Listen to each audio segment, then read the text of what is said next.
Subscribe to our YouTube channel and press the bell icon to get the latest updates. Dilip Mandal की पाठशाला में आपका स्वागत है। आज हम बात करेंगे नीट की। नीट दरअसल भारत में जो मेडिकल एजुकेशन है उसके जो एंट्रेंस के लिए होने वाला टेस्ट है उसका नाम है, पॉपुलर नाम नीट है और ये मेडिकल एंट्रेंस और एलिजिबिलिटी बताने वाला टेस्ट है। इसके जरिए फिर एक मेरिट लिस्ट बनती है जिसके जरिए फिर देश के तमाम मेडिकल कॉलेज में अंडर ग्रेजुएट और पोस्ट ग्रेजुएट के जो सीट्स हैं वो भरी जाती है। तो एक तरह से भारत में मेडिकल एजुकेशन कौन हासिल करेगा कौन नहीं करेगा ये नीट के जरिए तय होता है। नीट इस समय बहुत ज़्यादा चर्चा में है। आप लोग लगातार उससे अखबारों की हेडलाइंस में, चैनलों के हेडलाइंस में, सुप्रीम कोर्ट की बहसों में और सरकार के नोटिफिकेशंस में आप इसके बारे में लगातार पढ़ और सुन रहे हैं। नीट को लेकर इस आने वाले दिनों में और चूँकि चर्चाएं होनी हैं और बातचीत होनी है और डिबेट्स होने हैं, तो मुझे ऐसा लगता है कि आपको इसके बारे में और कुछ जानकारियां लेनी चाहिए जो इसके दूसरे पक्ष हैं, क्योंकि आपको एक मेन स्ट्रीम जो बता रहा है वो हो सकता है कि वो कुछ चीज़ें ऐसी नहीं बता रहा है जो आपको जाननी चाहिए। और मैं कोशिश करूँगा कि इसमें आपको कुछ फैक्ट्स और ऐड कर सकूँ जो आपके विचार विमर्श के संसार को और व्यापक बनाता है। ये इस समय ये जो नीट का मामला है वो सबसे ज़्यादा चर्चा में इसलिए है क्योंकि तमिलनाडु से और कुछ और राज्यों से भी इसका एक विरोध लगातार सामने आ रहा है। बहुत तरह के विरोध आ रहे हैं और इस सवाल को लेकर अभी तमिलनाडु का विधानसभा चुनाव लड़ा गया और जो डीएमके पार्टी वहाँ जीती उसके चुनावी घोषणा पत्र का एक प्रमुख बिंदु ये था कि अगर हमारी सरकार बनती है तो हम नीट को तमिलनाडु में ख़त्म करेंगे। और इस दिशा में कार्य करने के लिए सरकार ने एक जस्टिस ए.के. राजन जो हाई कोर्ट के जज थे रिटायर्ड, उनकी अध्यक्षता में 9 सदस्यीय एक कमेटी का गठन किया और जिसको ये काम दिया गया, सौंपा गया सरकार की तरफ से कि आप पता लगाइए कि नीट की वजह से तमिलनाडु के विद्यार्थियों पर क्या असर पड़ रहा है, कौन सेलेक्ट हो रहा है कौन नहीं हो रहा है, इसके बारे में आप स्टडीज़ कीजिए। तो ए.के. राजन कमेटी ने अखबारों में विज्ञापन देकर और सोशल मीडिया के जरिए विज्ञापन देकर वहाँ के तमाम विद्यार्थियों से, उनके परिवार के लोगों से और तमाम जो भी स्टेक होल्डर हो सकते हैं उनसे ओपिनियन मांगी और उनके फीडबैक मांगी कि आप बताएं कि आप इस बारे में क्या सोचते हैं। टोटल इस कमेटी को 86,000 प्रतिक्रियाएं मिली और इनमें से ज़्यादातर प्रतिक्रियाएं नीट को तमिलनाडु में ख़त्म करने के पक्ष में थी। उसके बाद इस कमेटी ने सारा डाटा इकट्ठा किया कि कौन सेलेक्ट हो रहा है कौन नहीं हो रहा है, उसकी सामाजिक आर्थिक पृष्ठभूमि, वो तमिल स्कूल में पढ़ा है, इंग्लिश स्कूल में पढ़ा है, सीबीएसई बोर्ड में पढ़ा है, स्टेट बोर्ड में पढ़ा है, इस तरह के सारे आंकड़े उन्होंने जुटाए जो तमिलनाडु के मेडिकल कॉलेज में स्टूडेंट्स आए थे उनसे।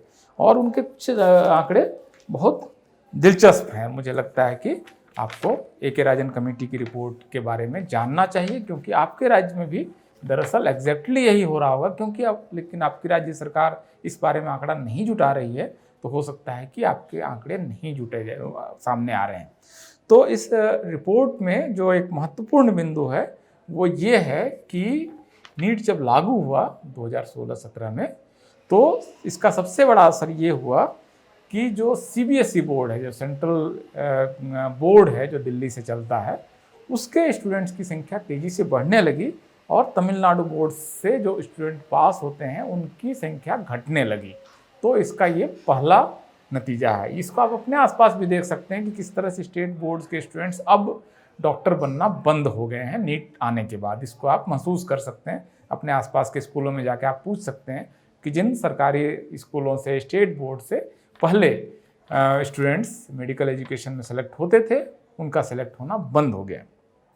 दूसरी बात, जो स्टूडेंट 2016-17 के बाद मेडिकल कॉलेज में आए उनके सबसे पूछा गया कि क्या आपने कोई कोचिंग ली है, किसी कोचिंग सेंटर आप गए हैं, तो 99% विद्यार्थियों ने ये बोला कि उन्होंने कोई ना कोई कोचिंग ली है। इसका मतलब ये भी है कि मेडिकल में एंट्रेंस के लिए अब कोचिंग सेंटर जाना जरूरी हो गया है नीट आने के बाद।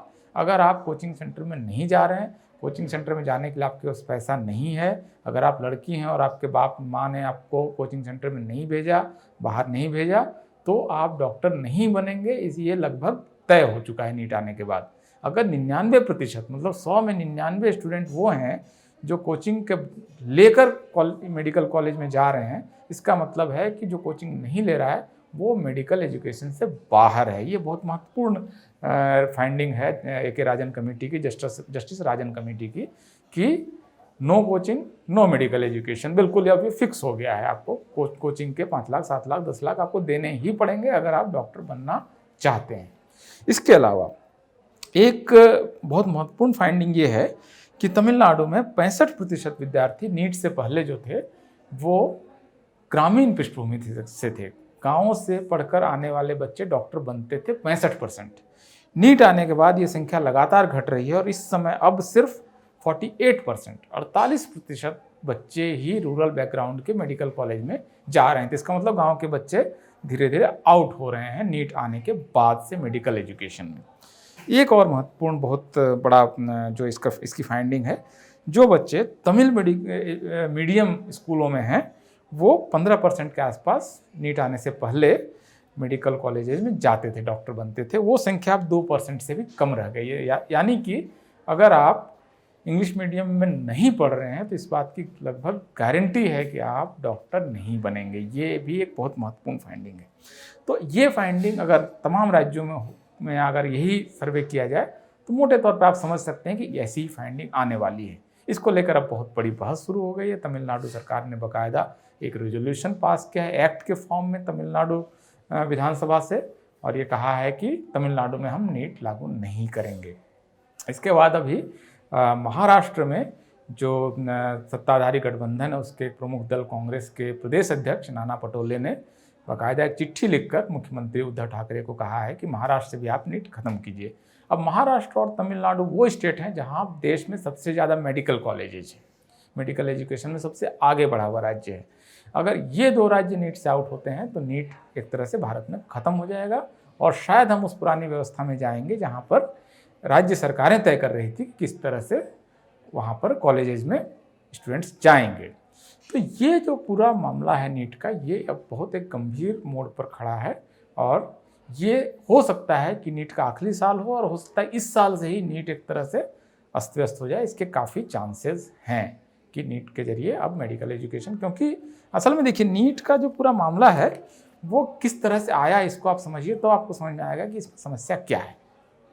नीट आने से पहले ऐसा तो नहीं था। 2013 में नीट पहली बार लाने की कोशिश हुई, फिर कोर्ट में चला गया मामला, कोर्ट ने कहा कि नहीं ला सकते। फिर 2016 में फिर एक बड़ी बेंच ने कहा कि नीट लागू कर दो और उसके बाद सरकार ने नीट लागू कर दिया पूरे देश में। नीट जब नहीं था तो क्या था? नीट जब नहीं था तब ये होता था कि हर राज्य सरकार अपने यहाँ मेडिकल एंट्रेंस का कोई ना कोई मेथड, कहीं एंट्रेंस से, कहीं पर 12th बोर्ड के एग्जामिनेशन नंबर्स के बेसिस पे, कहीं दोनों को मिलाकर अपने यहाँ एडमिशन्स देती थी। इसके अलावा जो प्राइवेट मेडिकल कॉलेज थे, जो माइनॉरिटी इंस्टीट्यूशंस थे, वो भी अपने एंट्रेंस लेते थे और परीक्षाओं के जरिए वो एंट्रेंस देते थे। एक सिर्फ ऑल इंडिया कोटा था जो राज्यों के मेडिकल कॉलेजेज हैं उसमें 15% सीटों के लिए एक ऑल इंडिया PMT होता था जिसके जरिए सीटें चुनी जाती थी। तो ये हाइब्रिड मेथड था जो ठीक ठाक चल रहा था। अब तमिलनाडु की बात सोचिए ना, तमिलनाडु नीट आने से पहले इस देश में मेडिकल एजुकेशन के मामले में सबसे बढ़ा हुआ राज्य है। जो डॉक्टर पेशेंट रेशियो है वहाँ वो सबसे अच्छा है। हेल्थ इंडिकेटर्स में आमतौर पर भारत का सबसे आगे बढ़ा हुआ राज्य है और ये नीट से पहले का है। नीट से पहले ये सारा कुछ वो अचीव कर चुके थे। तो नीट वो न लागू करे, इसके लिए तमिलनाडु के पास पर्याप्त वजह है कि तमिलनाडु नीट से पहले सबसे अच्छी स्थिति में था। अब तमिलनाडु क्यों नीट को मान ले? नीट की आप कोई कामयाबी तो दिखाइए ना, मतलब आपने अचीव क्या किया। तो जब नीट आया था तब इस देश में यूपीए की सरकार थी, कांग्रेस की सरकार थी। ये यूपीए 2 का समय है, जिस समय की मनमोहन सिंह की सरकार यूपीए 2 की सरकार थी। 2012 में इसकी बहस शुरू हुई और उसको लागू किया गया। और उस समय कपिल सिब्बल एजुकेशन मिनिस्टर थे जो आरक्षण का आमतौर पर विरोध करते रहे हैं पहले भी।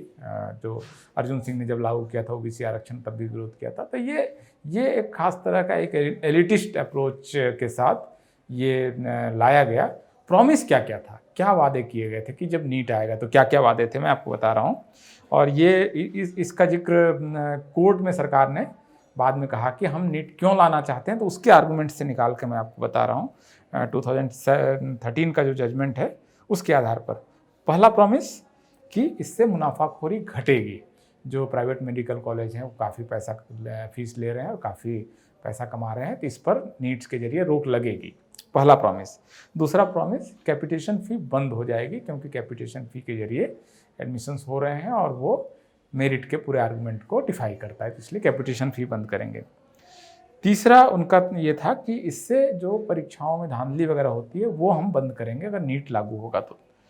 और इसके अलावा ये था कि जो मल्टीप्लिसिटी ऑफ एग्ज़ाम्स हैं कि एक स्टूडेंट कभी यहाँ की परीक्षा दे रहा है, फिर वहाँ की दे रहा है, फिर दूसरे कॉलेज की दे रहा है, दूसरे स्टेट की दे रहा है, फिर ऑल इंडिया पीएमटी दे रहा है, तो ये जो मल्टीप्लिसिटी ऑफ एग्ज़ाम है इससे बचेंगे और एक परीक्षा देगा और उसका सारा काम हो जाएगा, जहाँ एडमिशन होना है हो जाएगा। अब आप देखिए, इसके अलावा एक और बहुत इंटरेस्टिंग उन्होंने आर्गूमेंट दिया कि नीट नेशनल इंटरेस्ट में है। मतलब जब भी कुछ इस तरह का लागू करना होता है तो नेशनल इंटरेस्ट का एक आर्गूमेंट आता है, लेकिन नेशनल इंटरेस्ट कैसे पूरा होगा ये यूपीए सरकार ने, उस समय कांग्रेस की जो सरकार थी, उन्होंने नहीं बताया कि नेशनल इंटरेस्ट इसमें कैसे पूरा हो रहा है। तो अब आप बताइए कि ये जो 5 आर्गूमेंट थे, मुनाफाखोरी खत्म होगी, कैपिटेशन फीस खत्म होगी, माल प्रैक्टिसेस रुकेंगी, इसके अलावा जो है कि मल्टीप्लिसिटी ऑफ एग्ज़ाम्स बंद हो जाएंगी और नेशनल इंटरेस्ट, इन 5 प्रॉमिस में देखिए मुनाफाखोरी बंद नहीं हुई। प्राइवेट मेडिकल कॉलेजेस की संख्या काफ़ी बढ़ चुकी है।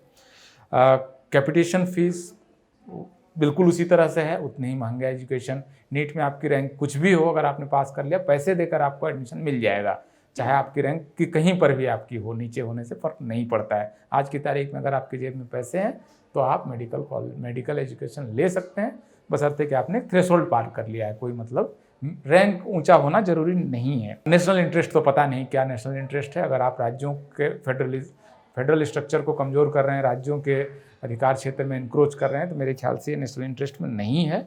और एक सिर्फ इसने उद्देश्य हासिल किया कि बहुत सारे एग्जाम होते थे, उसके एक एग्ज़ाम, तो अपने 5 उद्देश्यों में 4 जो इसके उद्देश्य थे नीट के, वो पूरे नहीं हुए।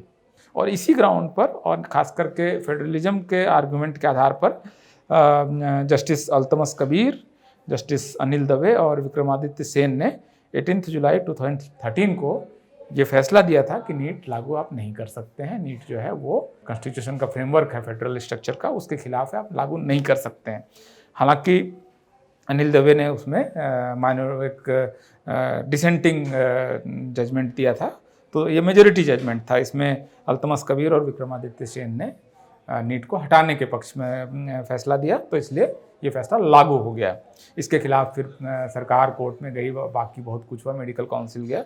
उस स्टोरी को मैं छोटा करके सिर्फ ये बता रहा हूँ कि 2016 में फिर जस्टिस अनिल दवे के अलावा जो बाकी 2 जज थे वो रिटायर हो गए। अनिल दवे और 5 जजों की एक बेंच ने, जिसमें अनिल दवे थे, और इन लोगों ने एक फैसला दिया कि नहीं, नीट लागू कर देंगे। ये बहुत दिलचस्प फैसला था, क्योंकि इस फैसले में ये साफ साफ लिखा गया कि हम अभी इसकी वजह नहीं बता रहे हैं कि हमने नीट क्यों लागू कर दिया। ये क्योंकि मामला चल रहा है, बाद में बताएंगे, लेकिन बाद में भी जब फैसले आए तो इसमें भी कभी नहीं बताया गया, कोर्ट ने कभी नहीं बताया कि ये क्यों लागू कर रहे हैं। बाद के दिनों में जो केंद्र सरकार है उसने मेडिकल काउंसिल की जगह पर नेशनल मेडिकल कमीशन बनाकर उसको ये अधिकार दे दिया कि किस तरह से जो नीट है वो वैलिड है और ऑल इंडिया लेवल पर एग्ज़ाम्स होंगे, और इस तरह से ये प्रोसेस एक तरह से फिक्स कर दिया गया, ऑसिफाइड कर दिया गया कि ऐसे ही होगा। लेकिन मुकदमे इसके बावजूद चलते जा रहे हैं और चलते ही जा रहे हैं, और सरकारों का विरोध जो है वो मैंने आपको बताया कि किस तरह से लगातार मजबूत हो रहा है। और अब स्थिति ये है कि नीट बहुत इसको लेकर एक सीरियस चैलेंज नीट के लिए खड़ा हो गया है, और ये एक आर्गुमेंट बिल्ड किया जा रहा है कि जब आपने 12th के एग्ज़ाम में स्टूडेंट्स के जो रिलेवेंट सब्जेक्ट्स हैं उनकी स्किल्स की परीक्षा ऑलरेडी ले ली है, उसके बाद एक और परीक्षा के लिए आप उनको डाल रहे हैं जिसके लिए वो कोचिंग जा रहा है। तो जो कोचिंग नहीं जा सकता है, जो गांव में है, जिसके पैसे नहीं हैं, जो डिसएडवांटेज वाली कम्युनिटीज़ है, वो फिर अगर नहीं कोचिंग जा रहा तो वो फिर नीट से बाहर हो जाए। तो ये बहुत डिस्क्रिमिनेटरी है और इस वजह से इसके खिलाफ जो आर्गूमेंट है और वो अब काफ़ी इसको लेकर आवाज़ उठ रही है। तो आगे ये कैसे पूरा मामला इवॉल्व होता है ये देखने की बात है, लेकिन इस समय नीट जो है वो सीरियस चैलेंज फेस कर रहा है और अपने आने के बाद की सबसे बड़ी चुनौती इस समय महसूस कर रहा है। तो इस पर आप नज़र बनाए रखें, इस पर लगातार अभी घटनाक्रम होना है और जो 2021 का आखिरी 4-5 महीना है उसमें इसको लेकर काफ़ी चर्चाएं होंगी। आपका एक तो मैं लगातार अगर इस बारे में और कोई डेवलपमेंट होता है तो उससे मैं आपको वाकिफ़ कराने की कोशिश करूंगा और आप मीडिया पर नज़र रखिए कि वो भी वहाँ पर आपको काफ़ी सूचनाएं इसको मिलेंगी।